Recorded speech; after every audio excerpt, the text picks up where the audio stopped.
think of it as my body at all, that I should have a choice of what to do with it, whether or not I wanted to amputate and mutilate my private parts, the most personal thing I have.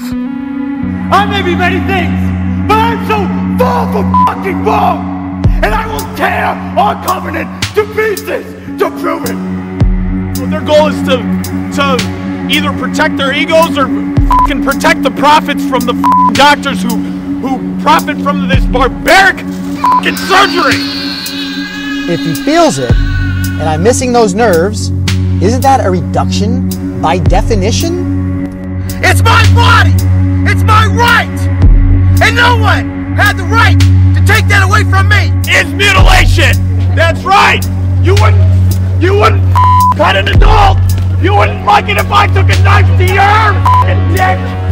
But you have to force it on a fucking helpless baby! The most sensitive part of your penis is now rotting at the bottom of a landfill. This will continue until men say I've fucking had enough!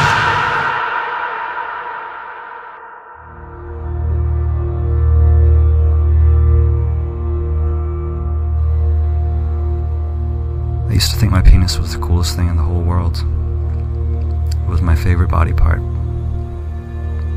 I thought sex was the most amazing, beautiful, sacred thing that I could ever experience in life. And that the human body was the most extraordinary thing that nature and God could possibly have created, especially the parts that made us male and female, that were so mysterious and tantalizing. I was so excited to discover that part of myself and of my partner, fantasized about it, dreamed about the day when I would have that indescribable fulfillment of being with another human being in a way that is so intimate, so loving, so tender, so perfect. With our bodies that were designed through billions of years of evolution to work together flawlessly and seamlessly. It was so unbelievably fascinating to me. I could hardly even believe how lucky I was to be born with this perfect body in this perfect situation. Every night as I'm trying to go to sleep, and every morning as I'm waking up, again and again and again, the ripping through my skin, tearing, cutting, crushing, burning. Restoration doesn't fix it. It only makes it better than it was, still not nearly as good as it should be. And I will still miss out on 30 years of sexual experience that I should have had. My body, in my youth, the best possible time for sex, will be thrown away in the garbage with my foreskin, no matter what. You can't give that back. You can't pay me for all the pleasure I am missing out on, for all the emotional pain I went through.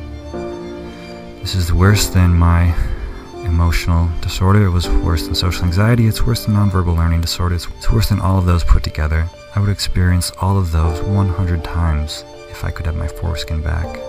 The feeling that I am whole, that I love my body, that I love myself. My sexual self-esteem was 10 out of 10. I thought my penis was perfect, my favorite position in the whole world. I imagined sex being the most amazing, mind-blowing thing of all time. Now, my sexual self-esteem is negative 100 out of 10. I was so excited to discover that part of myself and of my partner, fantasized about it, dreamed about the day when I would have that indescribable fulfillment of being with another human being in a way that is so intimate, so loving, so tender, so perfect. With our bodies that were designed through billions of years of evolution to work together flawlessly and seamlessly. It was so unbelievably fascinating to me. I could hardly even believe how lucky I was to be born with this perfect body in this perfect situation. Sex is the one place where all of those things meet in ecstasy and perfect fulfillment in indescribable bliss. Using this body that was perfectly designed to give me the absolute maximum amount of pleasure, which evolution designed so that all I would want to do is do it again and again. Sex was designed to create amazing emotional bonds, to encourage us to raise our children together, to enjoy it immeasurably more than anything else, especially men, since the more sex they have, the more they can reproduce, to fall deeply in love and be perfectly happy with nothing but each other. I feel like I know exactly how it would feel, but I will never, ever feel it. The videos of men enjoying their foreskins look so much more immeasurably pleasurable than anything I have ever experienced, and perhaps than I ever will experience. Circumcision is a euphemistic term. It is not just circumcision, it is genital mutilation. It is the exact same thing as what they do to girls. It cuts off twice as many nerves as they do in girls. No wonder men in this country all seem so sexually reserved and like they don't enjoy it as much as women compared with European countries.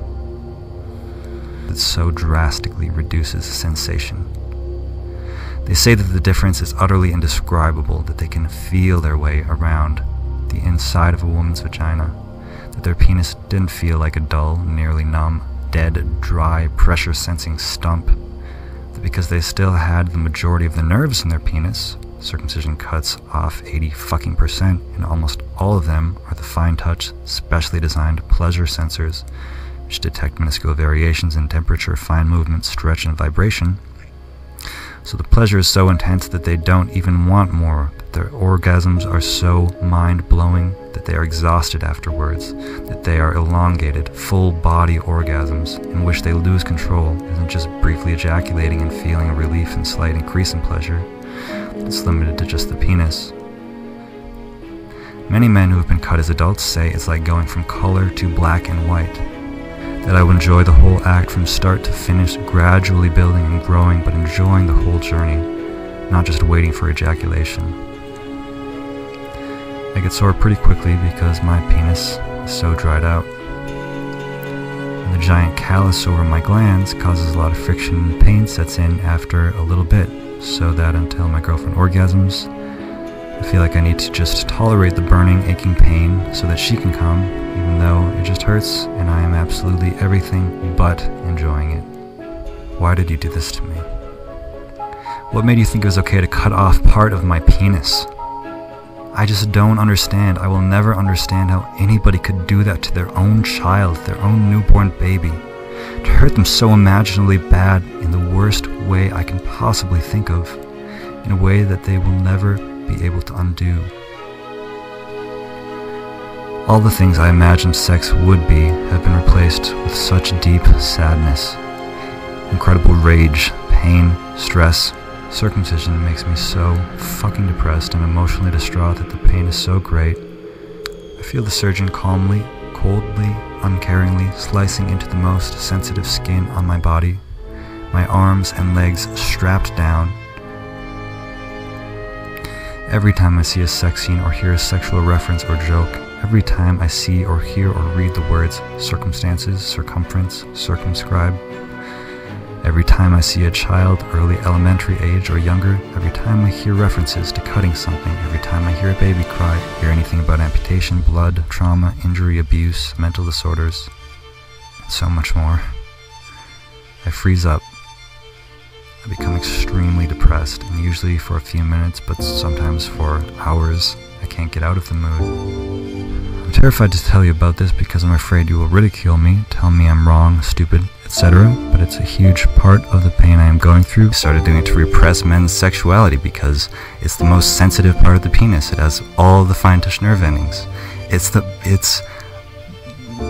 basically, it is the clitoris of a man. It's the male G-spot. Is he not going to be obsessed with that when he finds out that there's all these cool things you can do in foreplay? You can play with it. It's half the skin on the fucking penis. It's extremely sensitive to fine touch, to fine gradients in temperature. You can feel your way inside of a woman's vagina. It's like this magical, amazing, crazy, beautiful thing. And he doesn't have one. Do you think he's not going to be maybe a little bit obsessed with that? Because that's exactly the case of so many men in America. So many women in America are also waking up to this, and it's like, holy shit, we are missing the best part of our sexuality. The best part of our experience has been taken away. It's the exact same thing as female genital mutilation. So when you realize that, and you start to get a little bit obsessed with the fact that a normal part of your penis that's supposed to be there is not there, and you're missing out on normal sexual experience because of that. You're not having these huge, mind, earth-shattering, full-body orgasms where your whole entire being just shakes and goes on for minutes at a time, where it shatters all of reality. You're not going to be a little bit obsessed with Wow, I really wish I had that part of my body so I could feel that. I circumcised my kids, and they're fine. Well, no, they're not fine for all of the same reasons listed before. You literally killed part of your children. But moreover, even things that you would expect not to be fine. Tight erections. Hairy skin from the scrotum and pubic mound pulled up onto the shaft. Adhesions. Difficulty in masturbating or penetrating. Lack of sensitivity, erectile dysfunction, let alone the psychological problems, the feelings of hurt and betrayal and humiliation and inferiority and feeling permanently damaged, raped, genitally mutilated. Your children aren't going to tell you about those either. Are these things that you actually think your children are going to tell you? No. It is unbelievably arrogant for a parent to claim that they circumcised their kids and their kids are fine. They don't know the first thing about their kids being fine.